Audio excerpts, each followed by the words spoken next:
Hi everyone, Shannon with Apogee of the Moon, bringing you a weekly forecast from October 3rd through October 9th. So this week there's some interesting things going on. We have some very interesting energy going on, and a continuation of some not so nice energies going on, but it's things that we're having to deal with, having to plow through, having to just keep it on. So I will share my screen with you and we will dive in.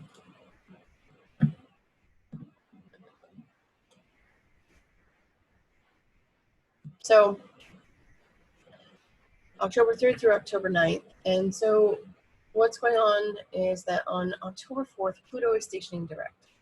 Now, Pluto is a very interesting planet. It's a very intense planet. No matter if you have positive aspects, negative aspects, or any of, any aspects really to Pluto can be intense. Pluto stationing. Now, he's been retrograde for a while, since May, I believe. And Pluto retrograde is more psychological. It's more kind of digging in the dirt of your own fear, digging into your own unconscious. Now, when we do this, and of course we have these rhythms and these movements with the planets, from our vantage point, they look like they're going backwards. They're not. It's just because of how the Earth is moving and our ecliptic around the sun, and how we zip around, because the orbits around the sun are not, it's not a full circle, it's elliptic. So it pushes one way, pushes the other. And when we're coming closer to the sun and zipping around, that's when we speed up, and it can look like some of the planets that are away from us look like they're slowing down depending on where they are and how close they are to the Earth. Because every planet has a different orbit cycle around the sun, speaking to a little bit of astronomy. Now, originally, here's a little history lesson for you. Originally, astronomy and astrology were one thing. They were the same thing.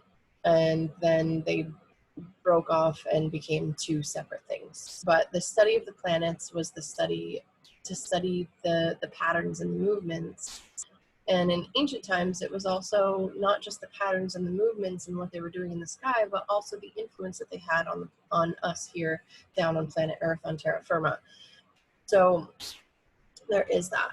So just that little history lesson for you. But Pluto stationing direct can be really intense psychologically. Pluto is a very psychological planet. It's the ruler of the 8th house, which is all about psychological traumas, wounds, the deep hidden things that we hold and carry in our lives and what's going on there. 8th house, Scorpio, that kind of thing. So when Pluto is stationing, it can feel really intense. It can feel like, I know for me, it feels like there's sandpaper, like sandpaper against my skin in a more energetic way, not literal. Please don't take that as literal.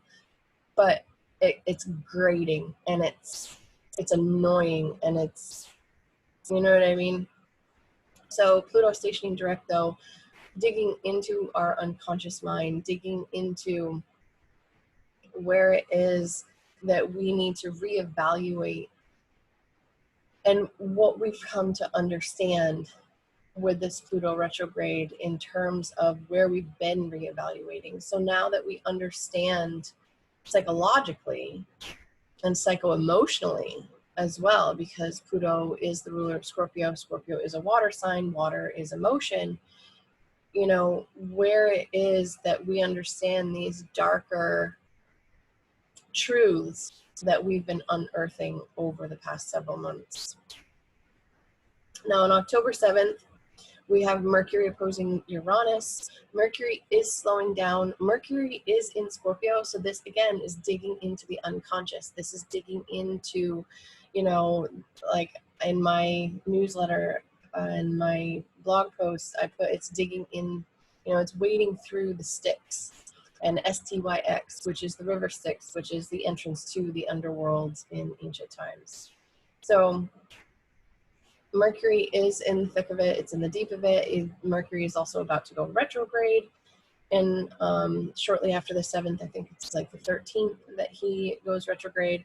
So not only are we dealing with Mars retrograde and the squares to the, you know, that heavy stellium in the end degrees of Capricorn, now we're going to be dealing with Mercury retrograde at the beginning of Scorpio at 11 degrees, 10, 11 degrees. And what I find interesting that I haven't heard anyone talk about yet about Mercury going retrograde.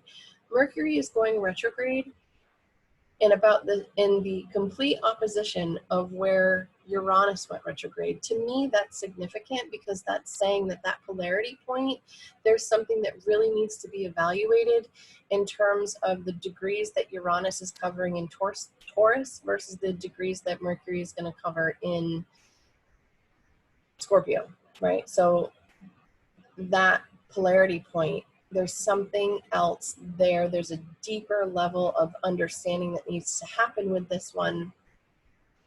And I haven't heard anyone else talk about it, which is interesting.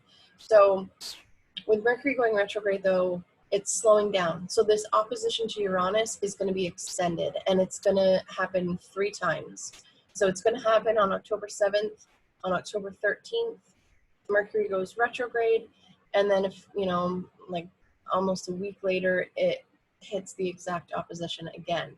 So, and then it will continue back down to 25 degrees of Libra before the end of its retrograde cycle. So there's definitely some ground that Mercury has been covering, and this Uranus energy coming in, this energy isn't the worst energy in the world, but it's still kind of arrogant as far as I'm, like, to me, this is arrogance. So when you have Mercury in opposition to Uranus anyway, if you have this in your natal chart, there can be this sense that you're right and everybody else does not understand what it is that you're saying, and you just whatever about it, right? Like there's this sense of, you just don't understand what I'm talking about, because if you understood what I was talking about, you would agree with me because I'm right? Like there can be, that's one representation. I've seen it. So there is that representation. The other representation is just this kind of merging of the energies of our daily mind, the thought patterns that run through our mind on a daily basis, and our higher mind, right? The part of us, the only way that I can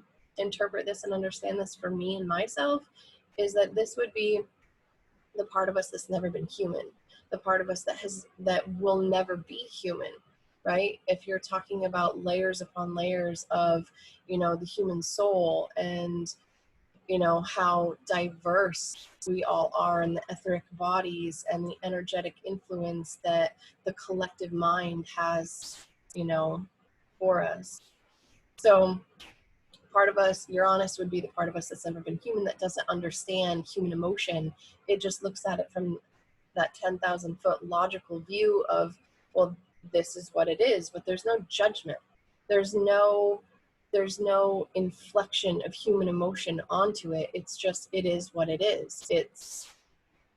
If this is just what's happening, right? So it's an observation without judgment.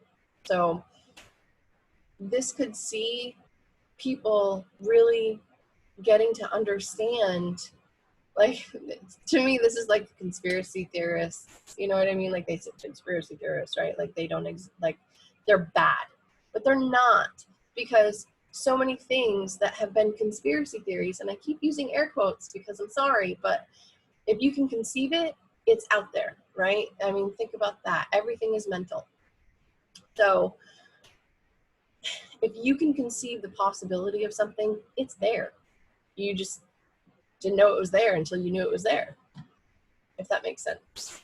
So there's that kind of energy, and we'll be going into where this is affecting people in their lives. This is the one that I'm going to focus on this week, instead of the Mars square Pluto, because that's just an ongoing, to me, that's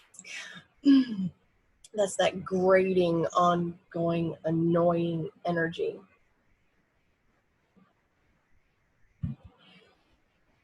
And sorry,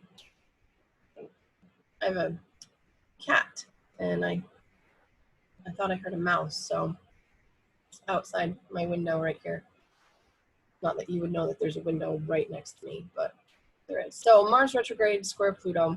Pluto's now direct.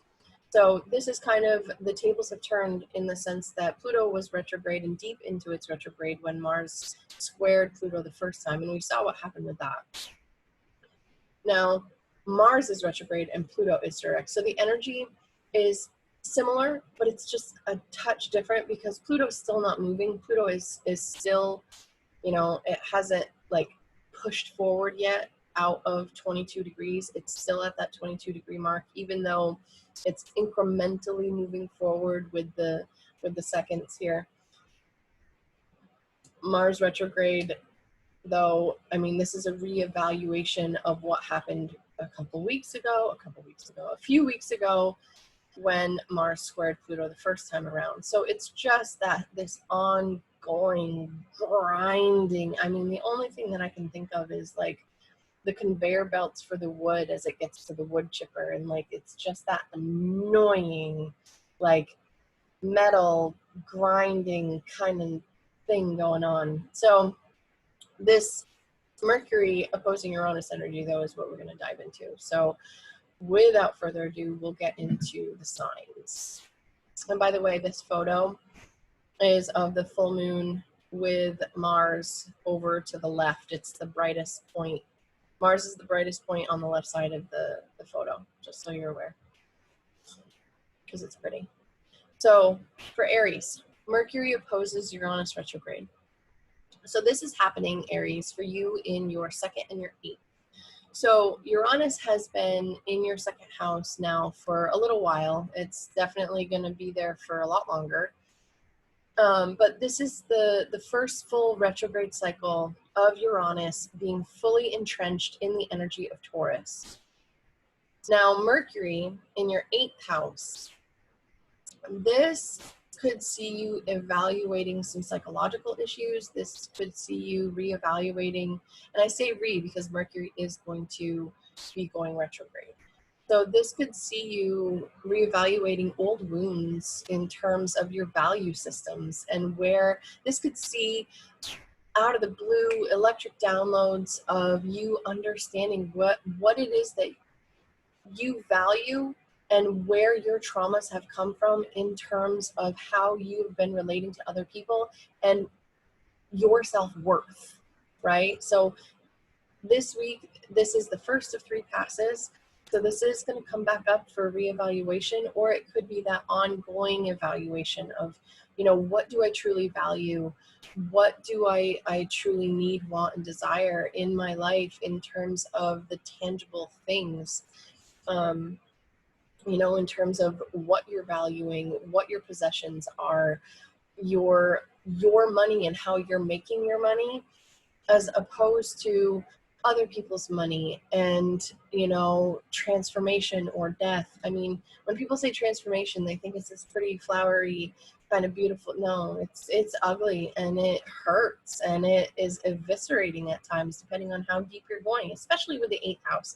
Mercury in the 8th house, you know, this is Scorpio. This is you know this energy well, Aries, right? So this, you know, eviscerating, like just over the top kind of transformational energy with Mercury here, you could be reevaluating and having insight into where it is, especially with Mercury, that you're communicating in a way that maybe you're not getting what you value across, or you're not getting value out of the conversations that you're having with people. And this could see you really reevaluating over the course of the next several weeks where it is that you need to change what you're saying, how you're saying it, in order to get across what it is that you need to get across to people, and in a different way, right? For Taurus and for Taurus rising, this is happening in your personal axis of your 1st and your 7th. So Taurus, you've had Uranus here now for a little while. It's coming for your sun, moon, or ascendant. And what's happening is there's this shake up, wake up energy. There's this, you know, topsy-turvy, you're just thrown for a loop, bolts from the blue. You know, Uranus is the great awakener, and it's coming for you, Taurus. I mean, over the course of the next few years, this Uranus energy is going to completely transform you and yourself and your body, and affect all other aspects of your life. Because when you're looking at something transiting the ascendant, especially an outer planet, or transiting your sun or your moon, I mean, this is complete transformation from all aspects of life. How you relate to other people. I mean, this Mercury is going to oppose Uranus here in Taurus, you know, over the coming years, several times over. But this retrograde, I mean, we're going to be moving out of the retrogrades in water. So this retrograde in Scorpio, this is kind of you reevaluating how you are in relationships. This could see you understanding where it is that you need to upgrade, or you need to change something in terms of how you're relating to other people, or your relationships themselves, your business partners, even clients. If you have clients, if you're in the type of profession where you have clients, this could see you reevaluating how you deal with your clients. But this Uranus energy too, you can get a really deep understanding, you know, of, especially with it being Mercury, and Mercury rules your 2nd house of what you value. This could be you reevaluating what you value in relationship. And this could see you understanding and having insight into how you should be valuing your relationships. And also, you know, how you value your, not just your one-to-one relationships, but because it also rules, you know, it rules your 2nd, and it rules your 5th house. So this is you reevaluating, sorry, it's first day with my new mouth, right? Reevaluating your romantic partnerships as well, not just your one-to-one relationships, not your contractual relationships, but also your romantic partners as well. So this is in also that area, because Mercury rules Gemini and Mercury rules Virgo in terms of the signs that it rules. So not only is this a reevaluation of you and relationship in terms of you relating to other people in general, but this Mercury retrograde opposing Uranus, first time fully in Taurus on your ascendant. If you know your ascendant is anywhere from, I would say, you know, the 10 degrees, 11 degrees to, you know, 5 degrees. I would say that this is going to affect you more so than the later degrees of Taurus. But this is going to see you possibly getting a deeper understanding, and like fast understanding, right? Like it's that electric download of like, aha, that's the light bulb going off. It's that flash of lightning that reconciles opposing forces in an instant. You know what I mean? So it's you valuing relationships and completely like understanding in an instant that what it is that you need, want, and desire in terms of what you value in a relationship and what you value in partnership. So there's that. So I don't know how much deeper I can go with that. So we're going to move on to the next sign. So Gemini and Gemini rising. So this Mercury opposing Uranus is in your 12th and your 6th. And so Uranus is in your 12th house. Uranus is now fully entrenched and in this retrograde cycle. Mercury's in shadow. I can't speak. With Uranus in your 12th house, this is the first retrograde cycle that we're going to have of Uranus where it doesn't dip back out of Taurus. So this is fully entrenched now in Taurus, and it's going to be here for a while. So this is where you can see instantaneous reconciliation in terms of Uranus being here in general of, you know, those 12th house themes of letting go of karma, letting go of fear, letting go of, this could be, this Uranus transit through your 12th house could be completely, excuse me, reorganizing, and it's reorganizing. I don't know. Sometimes I wonder about the word choices that come out of my mouth. This could see a complete upheaval, a complete transformation in terms of, you know, electric insights and instantaneous change and liberation and freedom from old baggage, old karma, old things from the past lives, if you believe in that. Now, this Uranus-Mercury opposition happening from your 6th house, this could see, I would say definitely take care of your health in terms of this 6th house transit. Where it is that you're showing up of service, you could have complete upheavals in how you're showing up in service to other people, how you're showing up for your daily work, how you're showing up for your health routine. You could have a bolt from the blue, an insight on how it is that you need to take care of your body because what you've been doing hasn't been working, and you understand in a flash that, oh my God, this is what I've been doing all this time, but really I need to be doing this. And this is going to solve the issue and you'll see results immediately. That kind of energy is at work. So that's for Gemini and Gemini rising. So for Cancer and for Cancer rising, this Mercury opposing Uranus retrograde is happening in your 11th and your 5th house. And so Uranus, this is the first full retrograde of Uranus where it's not going to dip back into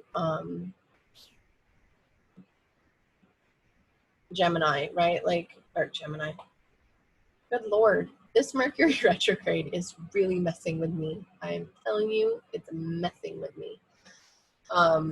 Just because Libra is my 3rd house, and like if we're looking at a Placidus chart, part of Scorpio is my 3rd house, so how I'm thinking, how I'm communicating, how I'm speaking is kind of on the fritz. And that's how I'll put it. It's on the fritz. That's that Mercury opposition to Uranus, the fritz, right? Sorry. I'm so sorry. No, I'm not. It's funny.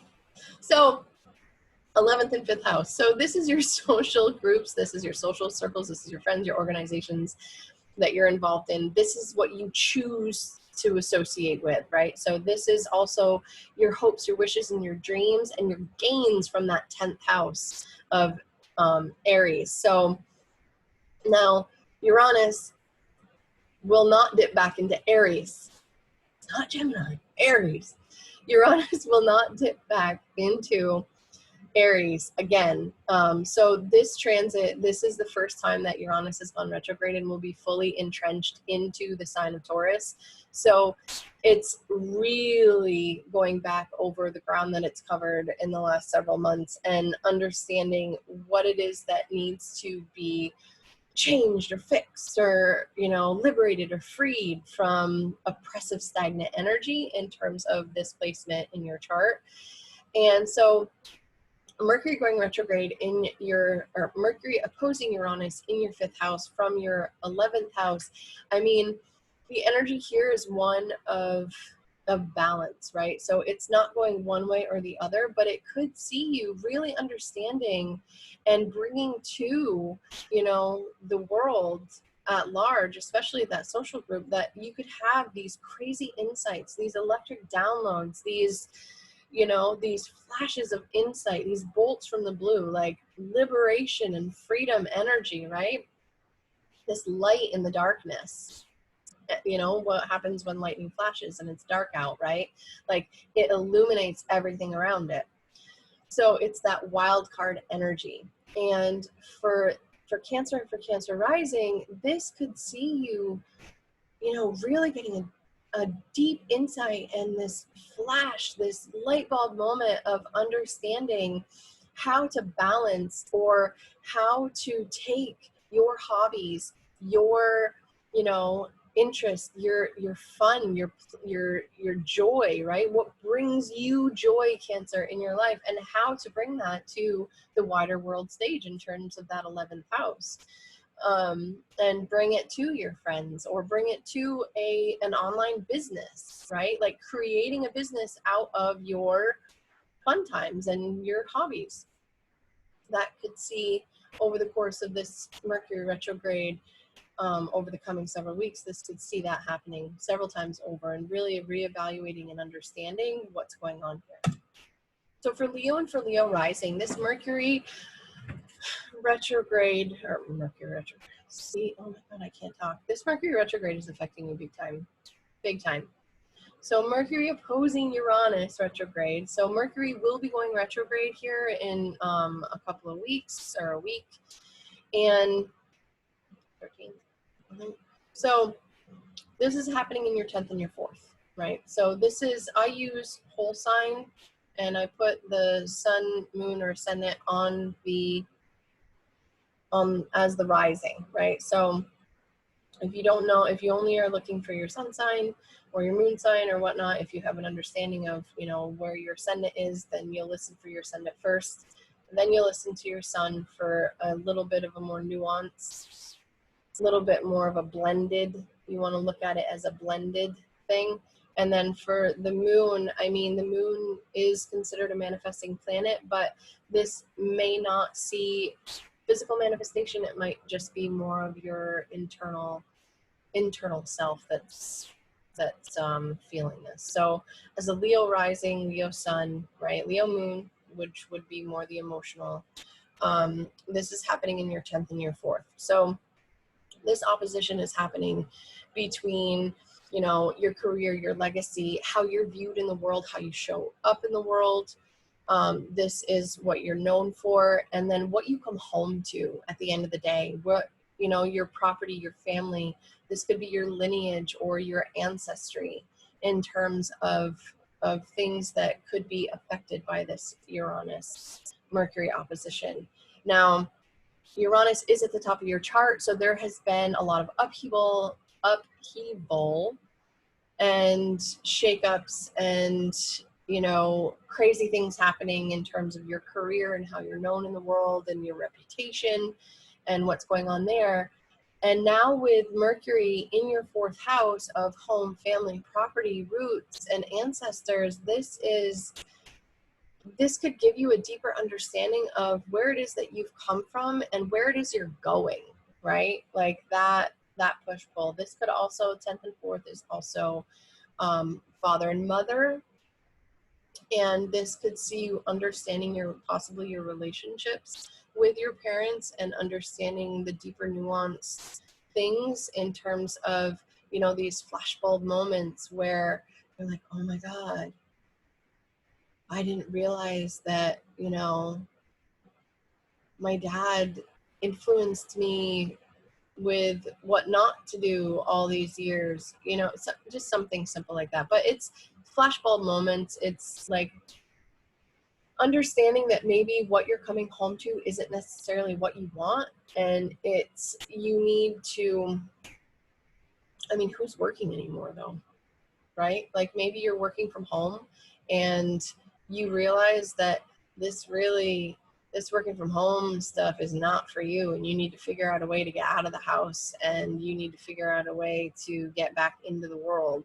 I mean, this could see you understanding in those really quick, really liberating thoughts, these flashbulb.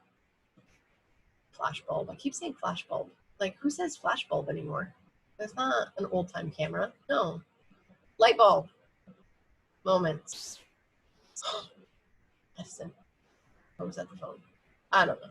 Anyway, so my brain is kind of mucky right now. So this could see, you know, really interesting, liberating thoughts and understanding where it is too that you can, I mean, Uranus rules your 7th house, Leo, and Mercury rules both your 2nd and your 11th. So this could also see you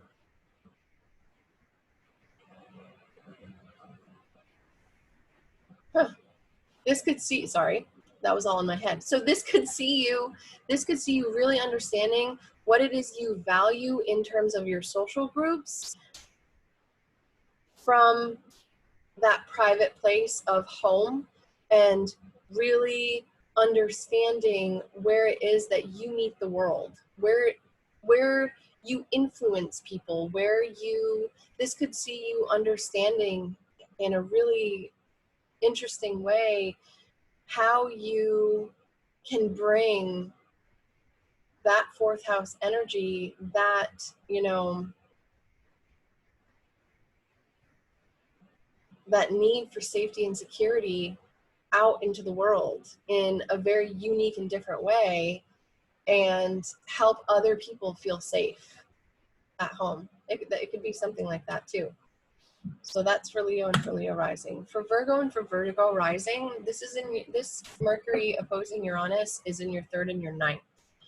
So Virgo, Scorpio is your 3rd house. Mercury going retrograde, well, I mean, Mercury is slowing down to go retrograde, so it's well into its shadow period. I mean, this is more Mercury retrograde than Mercury retrograde, right? Like, this is that really crazy, you know, mishaps and fender benders and finger or toe injury, and, you know, I mean, but like intense. This could see really kind of muddled thoughts, and because, I mean, Mercury rules you, Virgo, right? Like, this rules you and your 10th house and your legacy. So going retrograde in your 3rd house, this, with Uranus up in your 9th of your higher belief systems, this could see you having really interesting insights and really like quick flashes of insight about how it is that you're relating to the wider world around you, and how it is that you're showing up, because Mercury does rule you and your 10th house, how you're showing up in terms of who you are in the world and how you're actually communicating things. Maybe you understand right now that you're not communicating things the way that you need to. Maybe you have some really, you're not saying what you mean or meaning what you say in terms of speaking right now, because, you know, Mercury is about to go retrograde and it does rule you, and maybe you're really confused in your head about what the heck is going on in the world, or what the heck is going on, you know, in terms of you don't know, like, you're kind of like, I don't know what's going on, right? So this opposition between Mercury and Uranus could see you getting these flashes of insight that are going to happen a few times over, but really understanding, or this could be, you know, this kind of like liberating shake-up energy, you know, this could put, I mean, Virgo, your nervous system is kind of twitchy anyway, so I mean, this could see nervousness, like that nervous tension kicking up, and you going into your habits and your patterns in terms of, you know, your nervous system is on overdrive, so you're going to be kind of tweaked out for the next few weeks. So there is that for Virgos.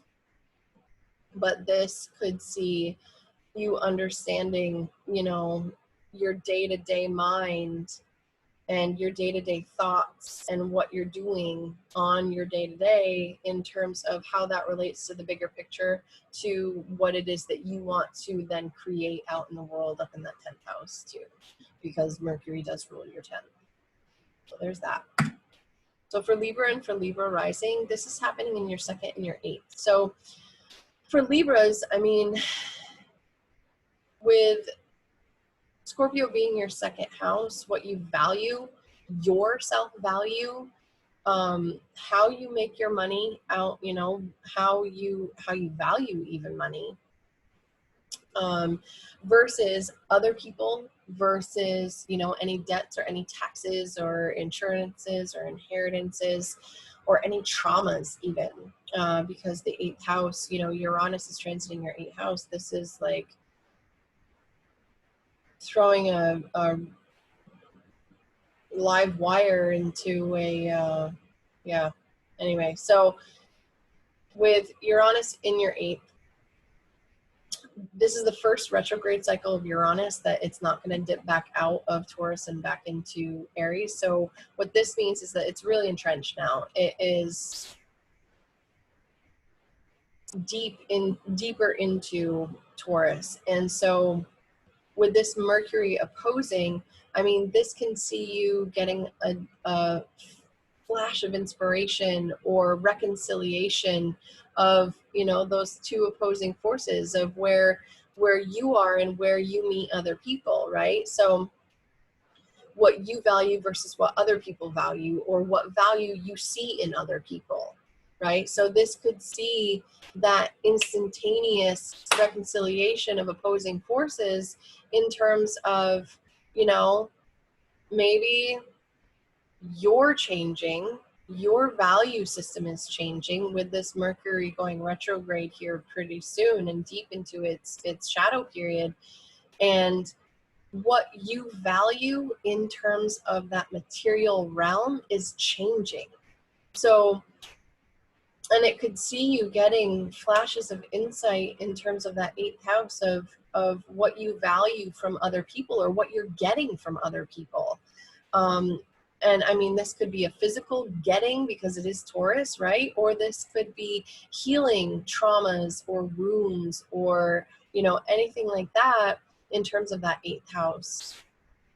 So that is Libra and for Libra rising. For Scorpio and for Scorpio rising, this is you and your relationships to other people. So with Taurus being your 7th house, Scorpio, you know, you're now deeply entrenched. I mean, it's gonna just hit some different flavors as it hits the different decans.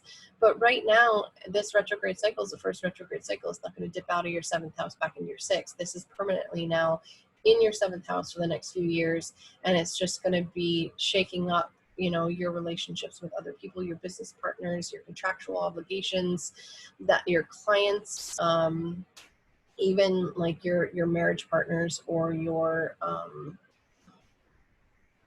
business partners. So Mercury is coming through. So you yourself could have instantaneous reconciliation of opposing forces, or, you know, the polar opposites in terms of how you relate to other people, in terms of, you know, how you're doing business even with other people. This could see you.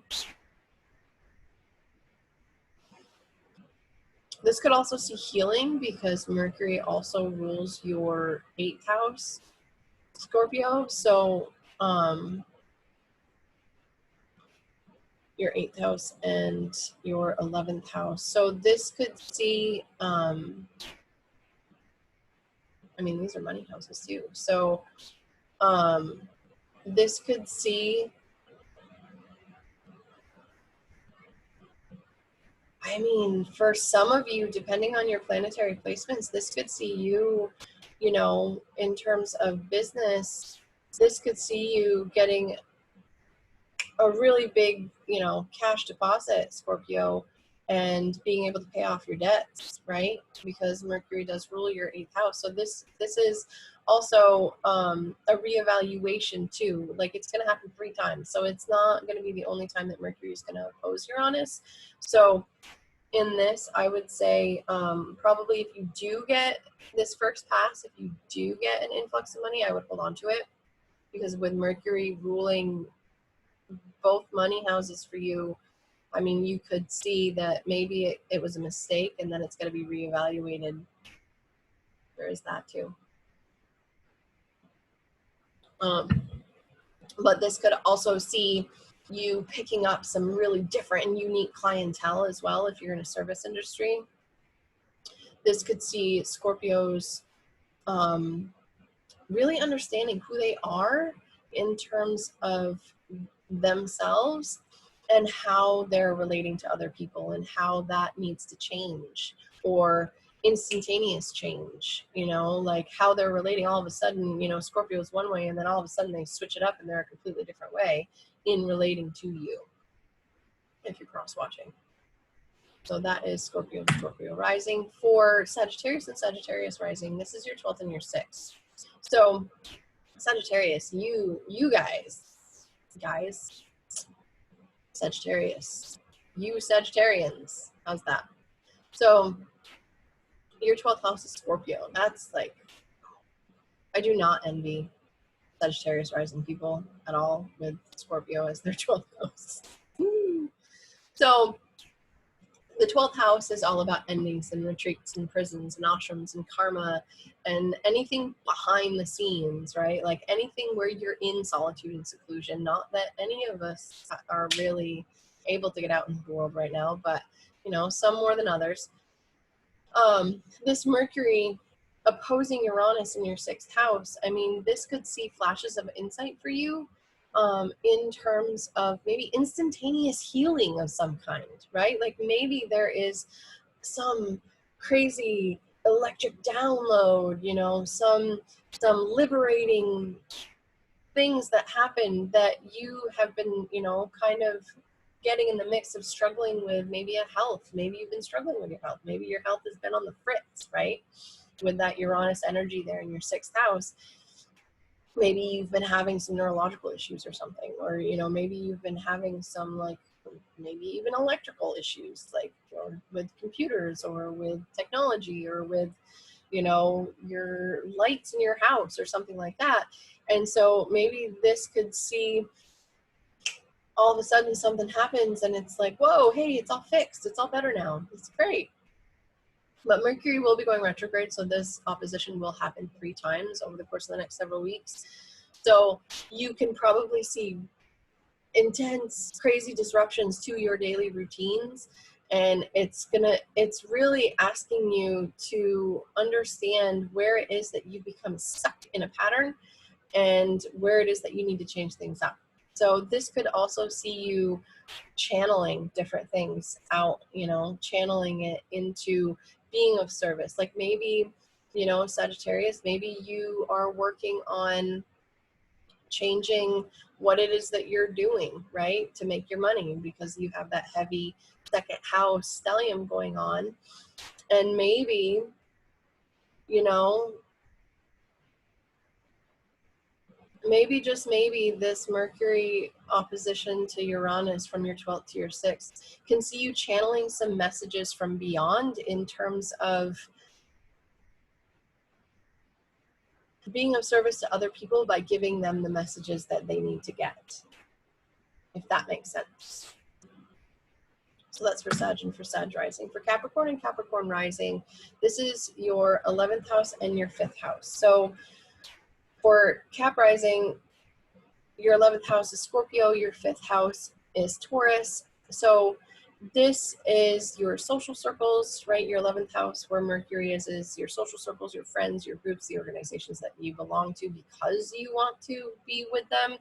This could see you getting really intense and freeing or liberating news, even, I would say, in terms of your creative hobbies. You know, maybe For Capricorn risings, this could be, I mean, this could be a kind of a interesting reprieve from all that heavy energy in your sign, Caps. You know, maybe with that 5th house Uranus and 11th house, maybe there's somebody that's a friend that all of a sudden it's like lightning strikes and you're like, I don't want to be your friend anymore.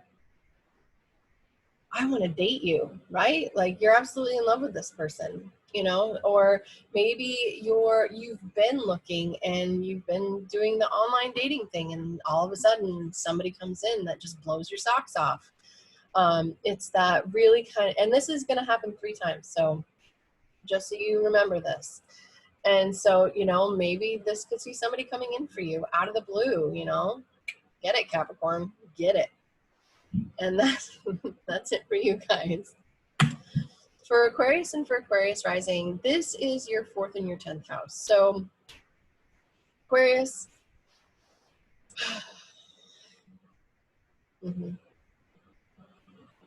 poor Aquarius, 4th and 10th, just like Leo, man. Whew. So your 4th house is Scorpio, and your 10th house is Scorpio. I was going back to Leo. Sorry, Aquarius. Maybe your partner, maybe you're married to a Leo. Who knows? So your 4th house is Taurus. Your 10th house is Scorpio. And so what's happening here is you've had Uranus coming into, you know, you've had Uranus here for a little while. It's now fully entrenched. It's not going to dip back out of your 4th house now for a little while. So this is causing shakeups and wake-ups in that 4th house in terms of what you're coming home to and what you're doing behind the scenes in terms of your home, your family, your property, the things that you value, because we act one way in the world, right? And that's what's being highlighted by this Mercury opposition. Like we put on a mask as soon as we step outside of our door, right? And we act in a different way in accordance with how we think we should be in the world, right? Versus when we come home and, you know, we take that mask back off and we can just relax and be ourselves. So, and for you, I mean, this is with Taurus as your 4th house. This is, you know, the sensate, like the 5 senses. And maybe there's been something that's been really kind of jarring in terms of that 4th house with Uranus being there.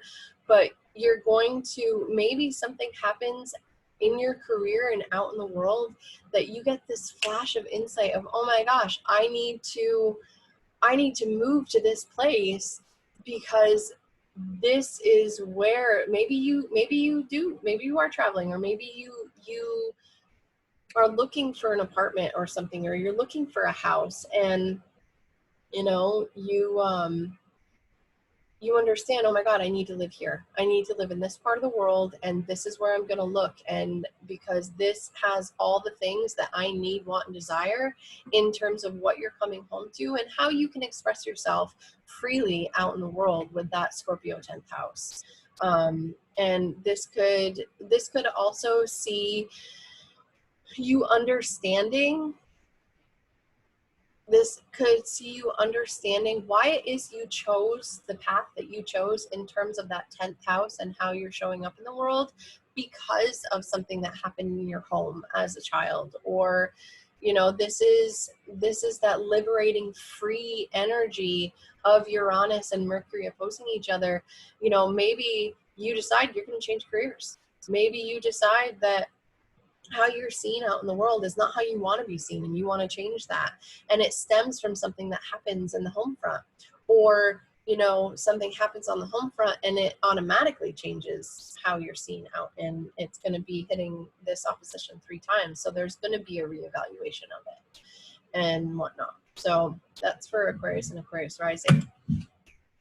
For Pisces and for Pisces rising, this is happening in your 3rd and your 9th. So your 3rd house, Pisces, is Taurus. And so this is how you communicate. This is how you think and you speak. And it's very Venusian, right, with that Taurus. I love, love, love Taurus as the 3rd house for, well, actually, I have a Venusian ruled third house too. So anyway, so how you think, how you speak, how you communicate, how you're being in within your community, your neighbors, right? Like who you surround yourself with in terms of your neighborhood, your community. This could also be a small business if you have a small business, and your siblings, right? So with Mercury, with Uranus being here, you've had some crazy awakenings to, you know, how you're thinking, how you're speaking, how you're communicating to people. There's been this very liberating and freeing thing in terms of, you know, shaking up how you're communicating or the communication that's coming into you. And with Mercury with Mercury in opposition in the 9th house, this could see you getting these downloads and these insights into how you fit into the larger community, right? Into the world community. This could see you maybe reevaluating what it is that you need to learn in order to pass that knowledge along maybe to other people. Like maybe there's some study that you need to do. Maybe you're a teacher, right? And so you need to get that higher education in order to teach others, because the 3rd and the 9th is early education and higher education. Or maybe there's a reevaluation process that's going to be happening in terms of how you view the broader world. Maybe maybe even a foreigner comes in out of the blue into your community. Maybe somebody moves into your community that kind of shakes everything up and is very disruptive, or liberating, depending, right? So that is for Pisces and for Pisces rising. So for everybody out there, I would like to say thank you for watching. Please share, like, subscribe if you're so called to do that. And I will see you next week. Have a good one.